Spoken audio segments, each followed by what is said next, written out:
Hey guys, welcome back to part 2 of Simple Python Beginner Exercises. In the last video we looked at about 10 problems from w3resources.com, and in this video we're going to look at a few more, exactly 3 more, because the last one was a pretty big video and I thought we should concentrate more on individual questions, so we'll do it 3 videos at a time or 4 or 5 videos at a time, so we don't get any longer videos like the previous one.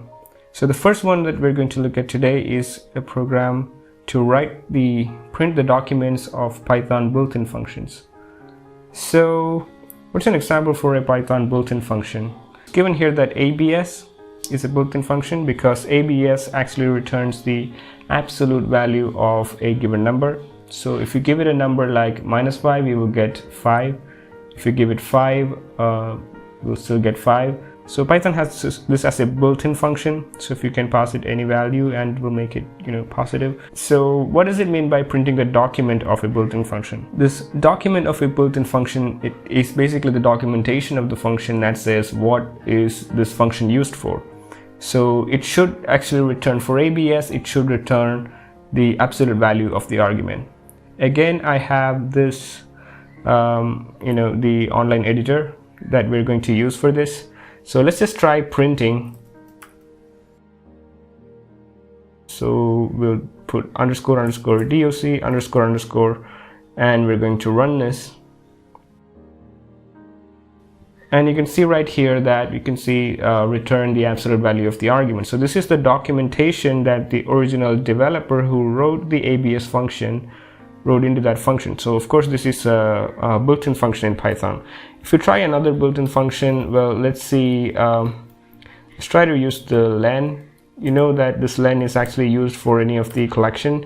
To get the size of the collection, we use the len function. So if we run this like this, of course first we'll get what is the absolute value, and then this is the documentation for the len command, which is len function, which is return the number of items in a container. This is pretty cool. So can we do this for our own function? So let's try to write a new function called square num, which should indeed take a number. Let's call it n, and let's say that the n is an integer. And now what we're going to do is we're going to return n times n. Let's try to call this function square num of 5. I guess we want to print that. Let's run this, and we see that the value 25 is printed correctly. And what if I try to print square num dot __doc? Of course this is our own function and we haven't written any documentation to it, and we'll actually return none because there is no documentation for square num. So how can we add the documentation to this? You can do that by doing this. We need to put 3 single quotes followed by what a text you want to print. Returns the square of a given number, and then we're going to close it with 3 quotes. You can actually use the single quotes as well as double quotes for this. Both works. So let's run this now, and we can see previously it returned none. Now we're getting returns the square of a given number, which is basically the documentation that we added right here.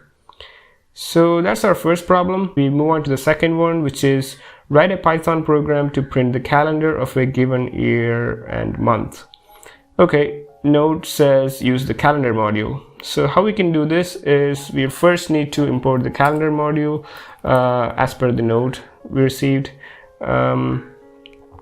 and then we need to call a function from this module. Calendar has this function called month, so calendar.month, and this function basically expects 2 parameters. First is the year, and we're going to give that as 2021, and second is the number of the month. We'll call it 3 because we need the calendar for March, because we are currently in March 2021. Let's just print this now, and we can see the very cool format that the calendar is being printed in. So that's pretty cool. we'll move on to the next problem now. This is the last problem for the day. So the third problem for today is write a Python program to print the following here document. So basically they have given a sample string which is a multi-line, so we'll just copy this thing onto our editor here. A couple of things here. First thing to note is that we have 4 lines. So if you have done a hello world problem, you could basically solve this by printing each of these lines in separate print statements, but there is a better way to do that. So that's what we're going to see here. And one more problem is that we have a double quotes in between, which is a reserved character in Python. This character actually means something in Python, so we can't just use it directly inside a print statement. We're going to see what that means. We're just going to comment out what we have here, and we'll just copy the first line and put it in a print statement.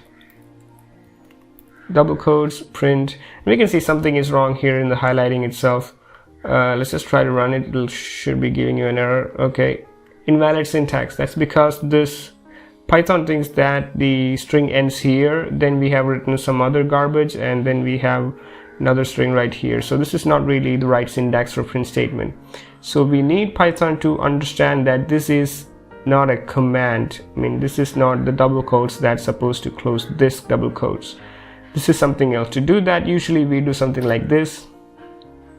You put a backslash just before the character that we want to escape. This process is called escaping, and we do it like this, and that means that we're going to be able to print it.